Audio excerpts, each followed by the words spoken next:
आपका मेरे YouTube channel GS.Educare पे। मित्रों, अभी तक आपने मेरे चैनल को लाइक, सब्सक्राइब और शेयर नहीं किया है तो प्लीज़ इसको सब्सक्राइब कर लें, शेयर कर दें और लाइक भी कर दें।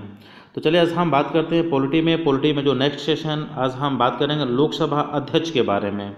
तो मैक्सिमम जो क्वेश्चंस होंगे वो लोकसभा अध्यक्ष के बारे में होंगे। तो आइए हम बात करते हैं क्वेश्चन नंबर 1 कि लोकसभा में आंग्ल भारतीय समुदाय से सदस्य मनोनीत करने की शक्ति किसके पास है। ठीक है ना, तो ये शक्ति किसके पास है? इसका जो सही आंसर है ऑप्शन नंबर बी, भारत के राष्ट्रपति के पास है। क्योंकि जो आपने देखा है ना कि लोकसभा में 2 सदस्य राष्ट्रपति क्या कर सकता है, आंग्ल समुदाय से मनोनीत कर सकता है। तो ये अनुच्छेद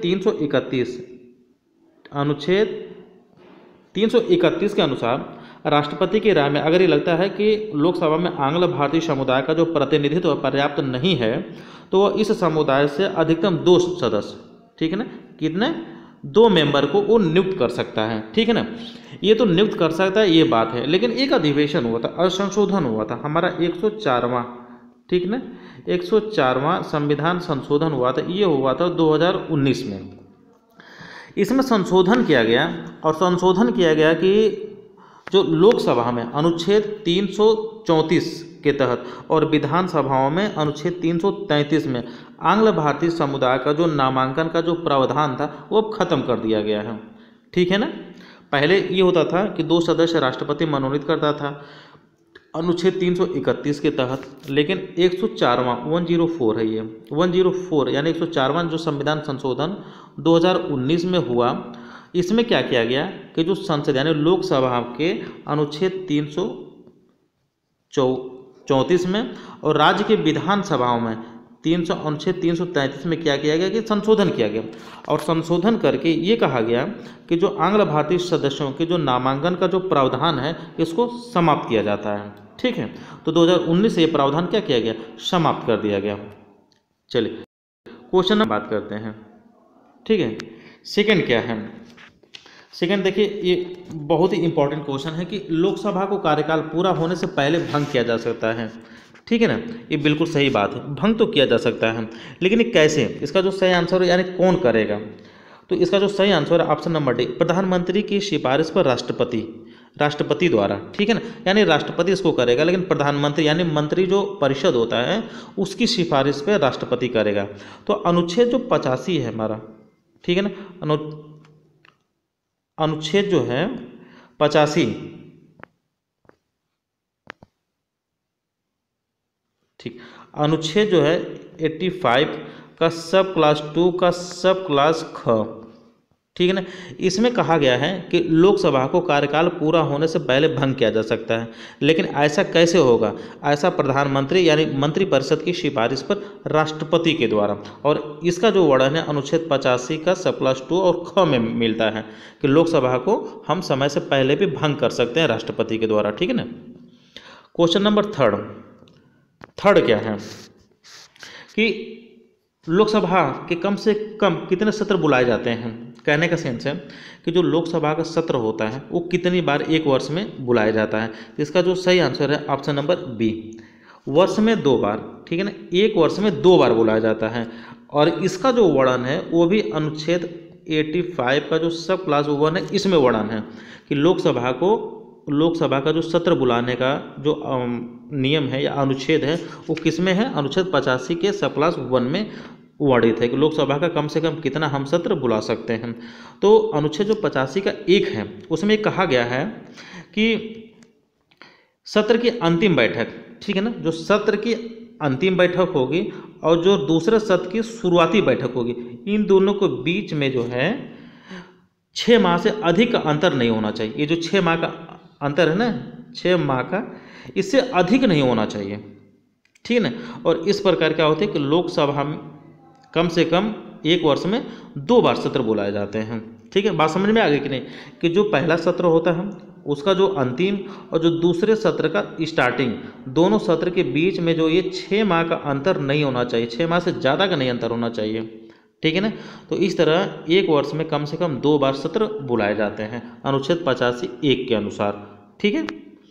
चल क्वेश्चन नंबर 4 क्या है कि लोकसभा का कोरम कुल सदस्य संख्या कितना है? तो ये 1/10 होता है। ठीक है ना, अनुच्छेद 100 के तहत देखिए अनुच्छेद हम सारा बता रहे हैं, अनुच्छेद आप लोग जरूर याद करेगा, अनुच्छेद ही का सारा कमाल होगा एग्जाम्स में। जो पॉलिटी होती है ना, पॉलिटी का जो आधा, यानी हम आधा तो नहीं कह सकते लेकिन 35 जो % क्वेश्चन होते हैं वो पॉलिटी पे ही, मतलब आपके आर्टिकल्स पे ही डिपेंड होते हैं। तो आर्टिकल्स अगर आपको याद है तो आपका 35% पॉलिटी समझ लीजिए कंप्लीट है। तो 1/10 भाग यानी अनुच्छेद 100 और सब क्लास 3 के अनुसार कहा गया है कि लोकसभा या राज्यसभा, ठीक है ना, लोकसभा या राज्यसभा का जो कोरम होता है, गणपूती संख्या होती है, तो कुल सदस्य का 1/10 सदस्य होने चाहिए। और जो विपक्षी पार्टियां होती हैं ना, विपक्षी जो पार्टियां होती हैं उनके लिए भी यही मैंडेटरी है कि उनके सदस्य जितने भी हैं उनका 1/10 होना चाहिए, सदस्य संख्या आवश्यक है, ठीक है। क्वेश्चन नंबर 5 क्या है कि लोकसभा की बैठक किस प्रकार समाप्त की जा सकती है, ठीक है ना, कि जो लोकसभा की जो बैठक होती है कैसे समाप्त की जा सकती है। तो इसका जो सही आंसर है, देखिए स्थगन से, बिल्कुल स्थगन के द्वारा भी लोकसभा की बैठक समाप्त कर सकते हैं, सत्रावसान से भी कर सकते हैं, विघटन से, यानी इसका सही आंसर ऑप्शन नंबर डी, ठीक है ना, कि उपयुक्त सभी से हम समाप्त कर सकते हैं। तो लोकसभा की जो बैठक स्थगन और सत्रावसान तथा विघटन द्वारा समाप्त की जा सकती है। तो इसमें कहा गया है कि जो स्थगन होता है ना, ये पहला वाला, जो पहला वाला होता है इसको कौन करता है, इसको करता है लोकसभा का अध्यक्ष, ठीक है ना, लोकसभा का अध्यक्ष। जो स्थगन होता है वो कौन करता है, लोकसभा का अध्यक्ष, ठीक है ना। और जो सत्रावसान और विघटन ये दोनों हैं, ये कौन करता है, राष्ट्रपति करता है। कौन करता है, ये राष्ट्रपति करता है। और कौन से आर्टिकल के तहत करता है, ये आपका जो सत्रावसान है अनुच्छेद 85(2) क के अनुसार करता है, और जो विघटन है वो ख के अनुसार करता है, ठीक है ना, 185(2) ख के अनुसार होता है, ठीक है। और कौन करता है, सत्रावसान और विघटन जो होता है वो समाप्त करता है राष्ट्रपति, और स्थगन लोकसभा का अध्यक्ष करता है, ठीक। चलिए क्वेश्चन नंबर 6 की हम बात करते हैं कि लोकसभा का कार्यकाल किस परिस्थिति में बढ़ाया जा सकता है, ठीक है ना। जो लोकसभा का कार्यकाल कितना होता है, 5 वर्ष होता है। तो कहने का सेंस है कि 5 वर्ष के बाद अगर बढ़ाना हो तो किस परिस्थिति में हम उसके समय को, उसके कार्यकाल को बढ़ा सकते हैं। तो इसका जो सही आंसर है ऑप्शन नंबर सी, आपातकाल की घोषणा के दौरान 1 वर्ष में एक बार में 1 वर्ष तक के लिए बढ़ाया जा सकता है, ठीक है ना। मान लीजिए कि 5 वर्ष पूरा होना है और उसी समय इमरजेंसी लग गई, आपातकाल लग गया भारत में, तो चुनाव तो हो नहीं सकता। तो जब चुनाव नहीं हो सकता तो लोकसभा भी भंग नहीं हो सकती, तो लोकसभा भंग नहीं हो सकती तो लोकसभा के कार्यकाल को हम बढ़ा सकते हैं। और कितने दिन के लिए, तो एक बार में, देखिए बात समझिएगा, एक बार लिखा है, ठीक है ना, एक बार में 1 वर्ष तक के लिए बढ़ा सकते हैं, ठीक है ना। उसके बाद फिर 1 वर्ष के बाद फिर बढ़ा सकते हैं, लेकिन एक बार में 1 वर्ष के लिए ही बढ़ा सकते हैं, इससे ज़्यादा नहीं बढ़ा सकते हैं। तो इसका जो है अनुच्छेद 83(2) में, ठीक है ना, वर्णन है कि लोकसभा का जो कार्यकाल होता है आपातकाल की उद्घोषणा के समय या प्रवर्तन में रहने के समय, मान लीजिए आपातकाल लगा है उस समय एक बार में 1 वर्ष के लिए बढ़ाया जा सकता है। लेकिन आपात उद्घोषणा के प्रवर्तन में न रहने की स्थिति में, देखिए अगर आपातकाल नहीं लगा है, ठीक है ना, इमरजेंसी नहीं लगी, तो उस दशा में सिर्फ 6 माह, कितना, 6 माह तक के लिए बढ़ा सकते हैं लोकसभा का कार्यकाल, इससे ज़्यादा नहीं। तो इमरजेंसी के समय 1 वर्ष तक के लिए बढ़ा सकते हैं, अगर इमरजेंसी नहीं लगी है तो सिर्फ और सिर्फ 6 माह के लिए कार्यकाल बढ़ाया जा सकता है, ठीक है। क्वेश्चन नंबर 7 क्या है कि एक सांसद की सीट को रिक्त घोषित किया जा सकता है यदि वो संसद में लगातार कितने दिनों के लिए अनुपस्थित रहता है, ठीक है ना। देखिए बात करते हैं हम सांसद की, तो सांसद जो है लोकसभा का भी होता है और राज्यसभा का भी होता है। तो ये दोनों की स्थिति में सेम कंडीशन लागू है। क्या है कि जो भारतीय संविधान है हमारा, अच्छा इसका पहले जो सही आंसर आप समझ लीजिए क्या है कि एक सांसद की सीट को रिक्त घोषित किया जा सकता है यदि वो सदन में लगातार कितने दिनों तक, तो 2 माह तक, ये 2 माह है ना, या 60 दिन, ठीक है ना, 2 माह या 60 दिन तक अगर वो लगातार अनुपस्थित रहता है तो उसको हम अयोग्य समझेंगे, ठीक है ना। तो इसमें 2 चीज़ें समझिए, पहले से कि इसका जो वर्णन है वो कौन से अनुच्छेद में है।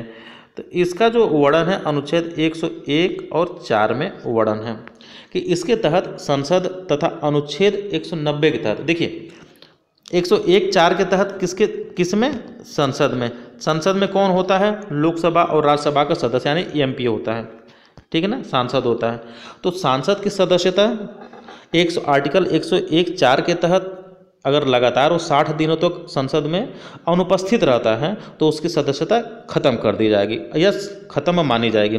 चलिए, ये तो रहा संसद में सांसद के लिए। अब विधायक के लिए अगर हम बात करते हैं, जो विधानसभा होती है, ठीक है ना, विधानसभा में, तो विधानसभा की अगर हम बात करें तो यहाँ पे क्या होता है? यहाँ पे भी 60 दिन ही होता है कि 60 दिन तक अगर वो अनुपस्थित रहता है सदन से तो उसको अयोग्य समझा जाएगा। लेकिन ये किस आर्टिकल के तहत होगा? ये होगा अनुच्छेद 190(4) के तहत। चलिए, इसमें कुछ पेन में दिक्कत आ गई लगा। अनुच्छेद 190(4) के तहत समझ लीजिए, मैं बोल दे रहा हूँ कि अनुच्छेद 190(4) के तहत राज्य के विधानमंडल से अगर कोई सदस्य 60 दिनों तक अनुपस्थित रहता है तो उसकी सदस्यता खत्म हो जाएगी। और संसद में या जो सांसद होता है वो अपने संसद से 60 दिनों तक लगातार अनुपस्थित रहता है तो सदस्यता खत्म हो जाएगी। उसका वर्णन आर्टिकल 101 के सब क्लास 4 में दिया गया है, ठीक है। चलिए, क्वेश्चन नंबर 8 की हम बात करते हैं कि इसमें क्या कहा गया है। चलिए, कि भारत के किस राज्य का राज्यसभा में प्रतिनिधित्व सर्वाधिक है? चलिए, भारत का ऐसा कौन सा राज्य है कि जिसका लोकसभा और राज्यसभा दोनों में प्रतिनिधित्व ज़्यादा यानी सीट ज़्यादा है, ठीक है ना। तो इसका जो सही आंसर है ऑप्शन नंबर ए यानी यूपी, ठीक है ना। उत्तर प्रदेश में लोकसभा और राज्यसभा की सबसे ज़्यादा सीटें हैं। चलिए, आज हम बात करते हैं कि कितनी सीटें हैं। चलिए, अगर हम लोकसभा की बात करें यूपी में, ठीक है ना, तो यूपी में जो लोकसभा की जो सीटें हैं वो आपकी हैं 80, ठीक है ना, और जो राज्यसभा की सीटें हैं वो है 31। चलिए, अगर विधानसभा की हम बात करें, क्या विधानसभा की, तो विधानसभा की जो सीटें हैं 403 है यूपी में, ठीक है ना। और फिर विधान परिषद की अगर हम बात करें, क्या विधान परिषद की, तो विधान परिषद में 100 सीटें हैं यूपी में, ठीक है ना। तो यूपी में लोकसभा की 80 सीटें हैं, राज्यसभा की 31 सीटें हैं, विधानसभा की 403 सीटें हैं और विधान परिषद की कितनी हैं? 100 सीटें हैं, ठीक है। ये रहा यूपी का। चलिए, अब हम बात करते हैं क्वेश्चन नंबर नेक्स्ट यानी 9th का। 9th में क्या कहा गया है? 9th में कहा गया कि लोकसभा का पहला आम चुनाव कब हुआ था? जो लोकसभा हमारी थी तो पहला आम चुनाव कब हुआ था? तो कहने का सेंस है कि लोकसभा का जो पहला चुनाव तभी हुआ जब हमारा भारत देश आज़ाद हुआ। भारत देश हमारा कब आज़ाद हुआ? 15 अगस्त 1947 को। तो उसके बाद ही पहली लोकसभा का चुनाव हुआ होगा, जाहिर सी बात है। तो चलिए, आज हम बात करते हैं कि ये कब हुआ। तो लोकसभा का जो पहला चुनाव हुआ था वो हुआ था आपका जो है 1952 में। पूरा हम डेट लिखते हैं कि ये हुआ था 25 अक्टूबर, देखिएगा 25 अक्टूबर 1951 से शुरू हुआ था, ठीक है ना, चुनाव। और ये चुनाव चला था 21 फरवरी 1952 तक, ठीक है ना। ये चला था चुनाव, यानी इसमें 51 नहीं है तो 52 तक, चूँकि 52 में ये फाइनल हुआ तो 1952 ही माना जाएगा। तो लोकसभा का जो पहला आम चुनाव हुआ था वो 1952 में हुआ था और 25 अक्टूबर 1951 से शुरू होकर और 21 फरवरी 1952 तक चला था। और ये टोटल जो है 489 सीटों पे चुनाव हुआ था। कितने? 489 सीटों पे चुनाव हुआ था। और जो प्रथम लोकसभा कि जो पहला अधिवेशन हुआ था, जैसे मान लीजिए चुनाव हुआ, चुनाव के बाद जो पहला अधिवेशन हुआ था वो हुआ था 13 मई 1952 को। 13 मई 1952 को पहला क्या हुआ था? हमारा पहला लोकसभा का अधिवेशन शुरू हुआ था, ठीक है। चलिए, क्वेश्चन नंबर 10th की हम बात करते हैं। क्या है कि किस लोकसभा का कार्यकाल लगभग 6 वर्ष का था? ऐसी कौन सी लोकसभा थी? देखिए, एक लोकसभा थी, आपको पता है कि भारत में एक बार इमरजेंसी लगी थी 1975 में, इंदिरा गांधी की सरकार थी उस समय, ठीक है ना। तो उस समय लोकसभा के कार्यकाल को क्या किया गया था? बढ़ाया गया था। तो लोकसभा का कौन सी थी? 5वीं लोकसभा थी। कौन सी थी? 5वीं लोकसभा थी, जिसका कार्यकाल 6 वर्ष तक के लिए था। और ये 5वीं लोकसभा कब से कब थी? 19 मार्च 1971 से लेके और 18 मार्च 1977 तक, ठीक है ना, 6 वर्ष हो गया ना। तो 19 मार्च 1971 से लेके और 18 मार्च 1977 तक थी। 1975 में क्या लगा था, इमरजेंसी लगी थी, उसी दौरान ये कार्यकाल बढ़ाया गया था, ठीक है ना। तो ये 5वीं लोकसभा थी, याद रखिए। एक्चुअली लोकसभा का क्रम पूछ देता है तो ये 5वीं लोकसभा थी, क्योंकि इस क्रम में ही अक्सर लोग कंफ्यूज हो जाते हैं और वो इतना पूछता है कि आदमी थोड़ा सा याद नहीं रख पाता कि कौन सी लोकसभा थी। उसको ध्यान दीजिएगा, ये 5वीं लोकसभा थी।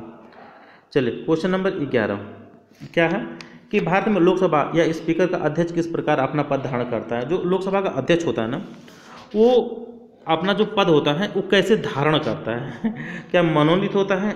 नहीं, चयनित होता है। बिल्कुल सही बात है, ये चयन किया जाता है, निर्वाचित भी नहीं होता, नियुक्त भी नहीं किया जाता, इसका चयन होता है। क्योंकि लोकसभा के जितने भी सदस्य होते हैं वो सब मिलकर अपना एक अध्यक्ष चुनते हैं, जिसको हम क्या बोलते हैं, लोकसभा का अध्यक्ष, ठीक है ना। तो ये जो संविधान का अनुच्छेद 93 है, 93 में लिखा गया है कि लोकसभा, ठीक है ना, यथाशीघ्र अपने 2 सदस्यों को अध्यक्ष एवं उपाध्यक्ष चूज कर सकती है। देखिए शब्द चूज, इलेक्ट नहीं है, क्या है, चूज। संविधान में इसका वर्णन है अनुच्छेद 93 में, ठीक है ना। अनुच्छेद 93 में कहा गया है कि जो लोकसभा है, लोकसभा अपने 2 सदस्यों को क्या कर सकती है, हम चुन सकती हैं।